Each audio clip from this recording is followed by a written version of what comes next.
Aam Aadmi party 15 seat Aam Aadmi പാർട്ടിക്ക് നഷ്ടമായിരിക്കുന്നു. ഏകദേശം middle ക്ലാസിന്റെ സമ്പൂർണ്ണമായി തന്നെ ആധിപത്യം അല്ലെങ്കിൽ മിഡിൽ ക്ലാസിന്റെ വോട്ട് സമ്പൂർണ്ണമായി തന്നെ ആം ആദ്മി പാർട്ടിയെ കൈവിട്ടു എന്ന് വേണം പറയാം. ലോവർ ക്ലാസിന്റെ ആ തരത്തിൽ സാമ്പത്തികമായി പിന്നാക്കാൻ നിൽക്കുന്ന അവസ്ഥയിൽ ഒരു ചെറിയ മുന്നേറ്റമെങ്കിലും ആം ആദ്മി പാർട്ടിക്കുണ്ട്, അല്ലെങ്കിൽ അവിടെ പിടിച്ചു നിൽക്കാൻ കഴിഞ്ഞെങ്കിൽ ഈ മിഡിൽ ക്ലാസിന്റെ സ്ഥലത്തേക്ക് വരുമ്പോൾ ആം ആദ്മി പാർട്ടിയെ സംബന്ധിച്ചിടത്തോളം വലിയ നഷ്ടമാണ് ഉണ്ടായിരിക്കുന്നത്. 15 സീറ്റും BJPക്ക് തന്നെ പോയിരിക്കുന്ന ഒരു അവസ്ഥയാണ് ഉണ്ടായിരിക്കുന്നത്. മറ്റ് മേഖലകൾ തിരിച്ച് നമ്മൾ നേരത്തെയൊക്കെ പറഞ്ഞതുപോലെ ഇന്ന മേഖലയിൽ ആം ആദ്മി പാർട്ടി, ഇന്ന മേഖലയിൽ BJPയുടെ മുന്നേറ്റം എന്ന് പറയാൻ കഴിയില്ല. ഇതാണ് ചിത്രം. ഏകദേശം എല്ലാ മേഖലയിലേക്കും ആം ആദ്മി കടന്നിരിക്കുന്നു. ഈ ന്യൂഡൽഹി മേഖല എന്നൊക്കെ പറഞ്ഞാൽ ഇത് വരുന്ന ഈ സ്ഥലമൊക്കെ പൂർണ്ണമായും ആം ആദ്മി പാർട്ടിക്ക് വലിയ ശക്തി കേന്ദ്രമായിരുന്നു. പ്രധാനമായും തലസ്ഥാന നഗരമൊക്കെ നിൽക്കുന്ന സ്ഥലത്തൊക്കെ ആം ആദ്മി പാർട്ടിയുടെ വലിയ ശക്തി കേന്ദ്രങ്ങളായിരുന്നു.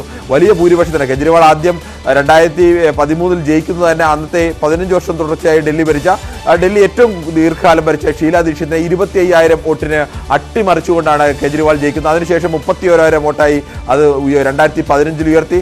2020 അദ്ദേഹം 21,000 വോട്ടിന്റെ ഭൂരിപക്ഷത്തിലാണ്. ന്യൂഡൽഹി മണ്ഡലത്തിൽ കെജ്രിവാളിന് എതിരാളികളില്ല എന്നുള്ളതായിരുന്നു അവസ്ഥ. അവിടെ നിന്നാണ് കെജ്രിവാളിനെ വോട്ടെണ്ണൽ തുടങ്ങി ഈ ഘട്ടം വരെയും ഒരു ഘട്ടത്തിൽ പോലും കെജ്രിവാളിന് മുന്നേറ്റമുണ്ടാക്കാൻ കഴിയുന്നില്ല.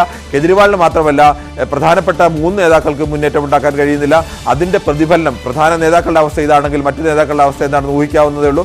അതുകൊണ്ട് തന്നെ അതിൻ്റെ പ്രതിഫലനം ഇവിടെ ആകെ ഈ ന്യൂഡൽഹിയിൽ ആകെ ഉണ്ടായിരിക്കുന്നു എന്ന് വേണം കരുതാൻ. അങ്ങനെ ഏത് കണക്കെടുത്ത് നോക്കിയാലും നമുക്ക് കൃത്യമായി പറയാൻ കഴിയുന്നതിനപ്പുറത്തേക്ക് ഈ കുറെ കൂടി ഇനി വോട്ടിന്റെ കണക്ക് വന്നു കഴിഞ്ഞാൽ നമുക്ക് പറയാൻ കഴിയും ഏതൊക്കെ 44ലേക്ക് ഉയർന്നിരിക്കുകയാണ്. BJPയുടെ ലീഡ് 44ലേക്ക് എത്തിയിരിക്കുന്നു. അതായത് 36 സീറ്റുകളിൽ കഴിഞ്ഞ തവണത്തേക്കാൾ അവർക്ക് സീറ്റുകൾ കിട്ടുകയാണ്. 36 സിറ്റിംഗ് സീറ്റുകൾ ആം ആദ്മി പാർട്ടിയിൽ നിന്ന് പിടിച്ചെടുക്കാൻ പോവുകയാണ്. 21 ആം ആദ്മി പാർട്ടി കുറഞ്ഞിരിക്കുകയാണ് അല്ലെ. 21 സീറ്റുകളിലാണ് ലീഡ്. ഒരു സീറ്റിൽ കോൺഗ്രസ് ലീഡ് ചെയ്യുന്നു എന്നുള്ളതാണ്. 4 സീറ്റിലെ ലീഡ് ഇനിയും വരാൻ ബാക്കിയുള്ളപ്പോഴാണ് 44, 21, 1 എന്നുള്ളതായത്. ചില എക്സിറ്റ് പോളുകളിൽ 20 സീറ്റിൽ താഴെ ആം ആദ്മി പാർട്ടി പോകും എന്നുള്ള രീതിയിലുള്ള പ്രവചനമുണ്ടായിരുന്നു. അതിലേക്ക് പോവുകയാണോ എന്ന സംശയം പോലും ഉണ്ടാവുകയാണ്. 44 BJP 27 വർഷത്തിന് ശേഷമുള്ള BJPയുടെ തിരിച്ചുവരവാണ് കാണുന്നത്. 98 അധികാരത്തിൽ നിന്ന് പോയതാണ് BJP ഡൽഹിയിൽ. അവിടെ നിന്നാണ് ഇപ്പോൾ തിരിച്ചുവരവിന്റെ പാതയിലേക്ക് തിരിച്ചുവരവ് ഉറപ്പിച്ചിരിക്കുകയാണ് BJP. 44 സീറ്റുകളിൽ BJP 20 കുറഞ്ഞു, 45 BJP കൂടി. BJP 45, 20 സീറ്റുകളിൽ ആം ആദ്മി പാർട്ടി, ഒരു സീറ്റിൽ കോൺഗ്രസ് എന്നതാണ് കണക്ക്. 45, 20, 1, 66 സീറ്റുകളിലെ ലീഡ് നില ആണ് പുറത്തു വന്നിരിക്കുന്നത്. ഈ 4 സീറ്റുകളിലെ പല സൂചനകൾ കൂടി പുറത്തു വരണം. പക്ഷേ BJP ഒരു കംഫർട്ടബിൾ മാർജിനിലേക്ക് ഡൽഹിയിലേക്ക് പോവുകയാണ്. 45 സീറ്റുകളിൽ ഈ വോട്ടെണ്ണൽ ആരംഭിച്ച ആദ്യ 1.5 മണിക്കൂർ കഴിയുമ്പോൾ BJPക്ക് ലീഡുണ്ട്. 20 സീറ്റിൽ മാത്രം ഒതുങ്ങുന്നു ആം ആദ്മി പാർട്ടി. കോൺഗ്രസ് ഒരു സീറ്റിൽ ലീഡ് ചെയ്യുന്നവരുടെ സംസ്ഥാന അധ്യക്ഷൻ PCC അധ്യക്ഷൻ ദേവേന്ദ്ര യാദവ് ലീഡ് ചെയ്യുകയാണ്. മഞ്ജുഷി, ദേവേന്ദ്ര യാദവ് മുൻ MLA ആണ് ആ മണ്ഡലത്തിലെ ബാദ്ലിയിലെ. 2 തവണ അദ്ദേഹം അവിടെ വിജയിച്ചിട്ടുണ്ട്. പക്ഷേ 2015, 20 ആം ആദ്മി പാർട്ടി തരംഗത്തിൽ അദ്ദേഹം പരാജയപ്പെടുകയാണ് ചെയ്തത്. പക്ഷേ ഇത്തവണ വീണ്ടും ഒരു ടൈറ്റ് ഫൈറ്റ് അവിടെ വരുന്നു. ദേവേന്ദ്ര യാദവ് ഏതായാലും ആ മണ്ഡലത്തിൽ ഇപ്പോൾ ലീഡ് ചെയ്യുന്നു. അങ്ങനെ കോൺഗ്രസിന് വോട്ടുകൾ കിട്ടുന്നുണ്ട് ഡൽഹിയിൽ എന്നുള്ളതാണ് ഇത്തവണത്തെ ഒരു ട്രെൻഡ്. അതാണല്ലോ ദേവേന്ദ്ര യാദവിനെ പോലുള്ള നേതാക്കൾക്ക് 2015 2020 ഒരു സീറ്റിലും ജയിക്കാതെ ദേവേന്ദ്ര യാദവ് 3ാം സ്ഥാനത്തായിരുന്നു. പല മണ്ഡലങ്ങളിലും ഇത്തവണയും 3ാം സ്ഥാനത്താണ്. പക്ഷേ അവിടെ ആം ആദ്മി പാർട്ടിയുടെ വിജയത്തെ തടയുന്ന ഒരു ഘടകമായി കോൺഗ്രസ് മാറിയിട്ടുണ്ടാകാം. അതുകൊണ്ട് പക്ഷേ എന്നാൽ കോൺഗ്രസിന് അവിടെ മത്സരിക്കാതിരിക്കാനും പറ്റില്ല. കാരണം കോൺഗ്രസിന്റെ കൂടി നിലനിൽപ്പിന്റെ പ്രശ്നമാണ് ഡൽഹിയിൽ. അവിടെ BJPയെ അധികാരത്തിൽ നിന്ന് അകറ്റുന്നതിന് വേണ്ടി മത്സരിക്കാതിരിക്കുകയോ അല്ലെങ്കിൽ ആം ആദ്മി പാർട്ടിയുമായി കൈകോർക്കുകയോ ചെയ്തിരുന്നെങ്കിൽ കോൺഗ്രസിന് തന്നെ അത് ദോഷമാകുമായിരുന്നു. അതുകൊണ്ടാണ് കോൺഗ്രസ് അവിടെ മത്സരിച്ചത്. പക്ഷേ കോൺഗ്രസ് ചതിയന്മാരാണ് എന്ന് ആം ആദ്മി പാർട്ടി പറയുകയുണ്ടായി. പക്ഷേ അവസാനം ഫലം വരുമ്പോൾ തീർച്ചയായിട്ടും കോൺഗ്രസിന്റെ വോട്ടുകൾ ആം ആദ്മി പാർട്ടിയുടെ പരാജയത്തിന് പല മണ്ഡലങ്ങളിലും, പ്രത്യേകിച്ച് നോർത്ത് ഈസ്റ്റ് ഡൽഹി പോലെയുള്ള പ്രദേശങ്ങളിൽ, ന്യൂനപക്ഷ മേഖലകളിൽ അതൊരു സ്വാധീനമായി വന്നിട്ടുണ്ടാകാം എന്നുള്ള കാര്യത്തിൽ സംശയമില്ല. അതേ ട്രെൻഡുകൾ നോക്കുമ്പോൾ അത് തന്നെയാണ് മനസ്സിലാകുന്നത്. ഇപ്പോഴും 44 സീറ്റുകളിൽ ലീഡ് നിലനിർത്തുവാൻ BJP കഴിയുന്നു. 21 സീറ്റുകളിൽ ആം ആദ്മി പാർട്ടികളെ ഇരട്ടി സീറ്റുകളിൽ BJP ഇപ്പോൾ ലീഡ് ചെയ്യുകയാണ്. BJP 44, Aam Aadmi party 21, Congress 1. അങ്ങനെ 66 സീറ്റുകളിലെ ലീഡ് നില പുറത്തു വരുമ്പോൾ ആം ആദ്മി പാർട്ടി 21, BJP 44, കോൺഗ്രസ് 1. ഇതാണ് ഏറ്റവും ഒടുവിലത്തെ കണക്കുകൾ. ഇപ്പോഴും കാൽക്കാജിയിൽ മുഖ്യമന്ത്രി അതിഷി പുറകിലാണ്. മനീഷ് സിസോദിയ ജംഗ്പുരയിൽ പിന്നിലാണ്. അരവിന്ദ് കെജ്രിവാളിന് ഒരു ഘട്ടത്തിൽ പോലും ലീഡിലേക്ക് വരാൻ കഴിഞ്ഞിട്ടില്ല. അവിടെ BJP സ്ഥാനാർത്ഥി പർവേഷ് വർമ്മ മുന്നിട്ട് നിൽക്കുന്നു. അതാണ് സാഹചര്യം. അങ്ങനെ ഭരണവിരുദ്ധ വികാരം ഏതായാലും ഡൽഹിയിൽ പ്രതിഫലിക്കുന്നുണ്ട് എന്ന കാര്യം തീർച്ചയാണ്. പ്രത്യേകിച്ച് മധ്യവർഗ വോട്ടുകൾ ഒന്നടങ്കം BJP-യിലേക്ക് പോയിരിക്കുന്നു എന്നതിന്റെ തെളിവ് കൂടിയാണ് ഇത്തവണത്തെ തെരഞ്ഞെടുപ്പ് ഫലം.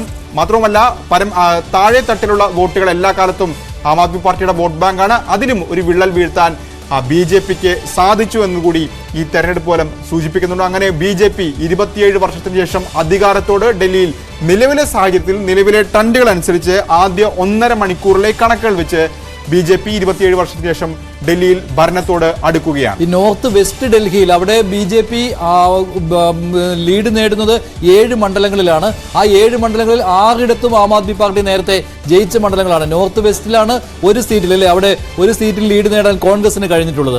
ആ മേഖലയിലാണ് അവിടെ BJP-യുടെ വലിയ മുന്നേറ്റമാണ്. വെസ്റ്റ് ഡൽഹിയിലാകട്ടെ 7 സീറ്റുകളിൽ BJP ലീഡ് നേടുന്നു എന്ന് പറയുമ്പോൾ അതെ, BJP ഒരു സീറ്റ് പോലും, അവിടെ 7 സീറ്റ് എന്ന് പറയുമ്പോൾ 7ഉം അവിടെ ആം ആദ്മി പാർട്ടിയുടെ സീറ്റുകളായിരുന്നു. അവിടെയാണ് ആം ആദ്മി പാർട്ടിയുടെ ആയിരുന്നു. ആം ആദ്മി പാർട്ടി 3 സീറ്റ് മാത്രമാണ് ലീഡ് ചെയ്യുന്നത്. അതായത് അതൊരു പ്രധാന ഘടകമാണ്. പൂർവാഞ്ചൽ മേഖല BJP ആണ് മുന്നിട്ട് നിൽക്കുന്നത്. കഴിഞ്ഞ തവണ 4 സീറ്റാണ് BJP-ക്ക് ആ മേഖലയിൽ ഉണ്ടായിരുന്നെങ്കിൽ ഇത്തവണ അത് 15 BJP വർദ്ധിപ്പിക്കുന്നു. അപ്പൊ ഒരു മേഖലയിലും ആം ആദ്മി പാർട്ടിക്ക് ഇത്തവണ സ്വാധീനം ഉറപ്പിക്കാൻ കഴിഞ്ഞിട്ടില്ല എന്ന് വേണം കരുതാൻ. ചേരി പ്രദേശങ്ങൾ അതും BJP-യെ തുണയ്ക്കുന്നതാണ് കാണുന്നത്. കാരണം കഴിഞ്ഞ തവണ ഒറ്റ സീറ്റ് പോലും ഉണ്ടായിരുന്നില്ല. ഇത്തവണ 11 സീറ്റുകളുടെ കൂടുതൽ അല്ലെ ഈ ചേരി പ്രദേശങ്ങൾ. അവിടെയാണ് ആം ആദ്മി പാർട്ടി ശക്തി കേന്ദ്രമാക്കി മാറ്റിയത്. ആദ്യം മധ്യവർഗത്തിന്റെ പാർട്ടി ആയിരുന്നുവെങ്കിൽ പിന്നീട് സാമ്പത്തികമായി ഏറെ പിന്നോക്കം നിൽക്കുന്ന ആളുകളിലേക്ക് ആം ആദ്മി പാർട്ടി എത്തിയിരുന്നു അല്ലെ. അവിടെയാണ് ഇപ്പോൾ BJP നേട്ടമുണ്ടാക്കിയിരിക്കുന്നത് എന്നുള്ളതാണ് അല്ലെ. വന്നിട്ടുണ്ട് BJP 45, ആം ആദ്മി പാർട്ടി 21. രസകരമായ കണക്ക്, ന്യൂനപക്ഷ സ്വാധീന മണ്ഡലങ്ങളിൽ 10 മണ്ഡലങ്ങളുണ്ട് ഡൽഹിയിൽ. അതിൽ 5ഇടത്ത് BJP ലീഡ് ചെയ്യുന്ന കണക്ക്. അപ്പോൾ സ്വാഭാവികമായും കോൺഗ്രസ് എത്ര വോട്ട് പിടിച്ചു എന്നൊരു ചോദ്യം. അതായത് കഴിഞ്ഞ തവണ ആ മേഖലയിൽ 10ൽ 10 സീറ്റുകളും ഇല്ല, ന്യൂനപക്ഷ മേഖലയിൽ 10ൽ 10 സീറ്റുകളും ആം ആദ്മി പാർട്ടിക്കായിരുന്നു. അവിടെ ഇപ്പോൾ 5 സീറ്റുകളാണ് ആം ആദ്മി പാർട്ടി ലീഡ് ചെയ്യുന്നത്. 5ഇടത്ത് BJP ലീഡ് ചെയ്യുന്നു എന്ന് പറയുമ്പോൾ കോൺഗ്രസിന്റെ സ്വാധീനം ഏറ്റവും കൂടുതൽ പ്രതിഫലിക്കുന്നത് ന്യൂനപക്ഷ സ്വാധീനമുള്ള ആ മേഖലകളിലാണ്. അവിടെ 5 സീറ്റുകളിൽ BJP-ക്ക് ഇത്തവണ ലീഡ് നേടാൻ കഴിഞ്ഞത് അതിനിർണായകമാണ്. അതുപോലെ തന്നെ വെസ്റ്റ് ഡൽഹിയും പടിഞ്ഞാറൻ ഡൽഹിയിലും BJP-ക്ക് കടന്നു വരാൻ കഴിഞ്ഞിട്ടുണ്ട് എന്നുള്ളത് ആം ആദ്മി പാർട്ടിയെ എങ്ങനെയാണ് ഡൽഹി ജനത കൈവിട്ടത്. 46ലേക്ക് BJP കൂടിയിരിക്കുകയാണ്. ഒരു സീറ്റിലെ ലീഡ് മാത്രമാണ് ഇനി അറിയാൻ ബാക്കിയുള്ളത്. 46, 22, 1 എന്നുള്ളതായിരിക്കുകയാണ്. വലിയ മുന്നേറ്റം BJP കാഴ്ചവെക്കുന്നു.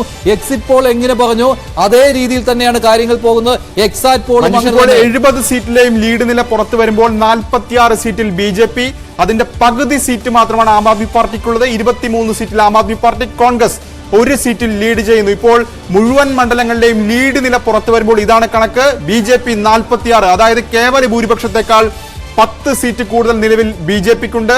ഒരു സുരക്ഷിതമായ നമ്പർ 46 എന്ന കണക്കിലേക്ക് BJP എത്തുന്നു. ആം ആദ്മി പാർട്ടി 23 സീറ്റിൽ ഒതുങ്ങിപ്പോകുന്നു. 62-ൽ നിന്നാണ് ഇപ്പോൾ ആം ആദ്മി പാർട്ടി ഏതായാലും 23 എന്ന നമ്പറിലേക്ക് ഒതുങ്ങുന്നത്. കോൺഗ്രസ് 1 സീറ്റ്. ഇതാണ് കണക്ക്. 70-ന്റെ കണക്കുകൾ പുറത്തു വരുമ്പോൾ BJP 46 സീറ്റ്. അതായത് 46, 23 എന്ന് പറയുമ്പോൾ ഇരട്ടി സീറ്റുകൾ ആം ആദ്മി പാർട്ടിയേക്കാൾ BJP-ക്ക് കിട്ടുകയാണ്. ഇപ്പോഴത്തെ ട്രെൻഡ് നോക്കുകയാണെങ്കിൽ മിക്കയിടത്തും വോട്ടെണ്ണൽ അതിന്റെ അവസാന ഘട്ടത്തിലേക്ക് കടക്കുകയാണ്. അങ്ങനെ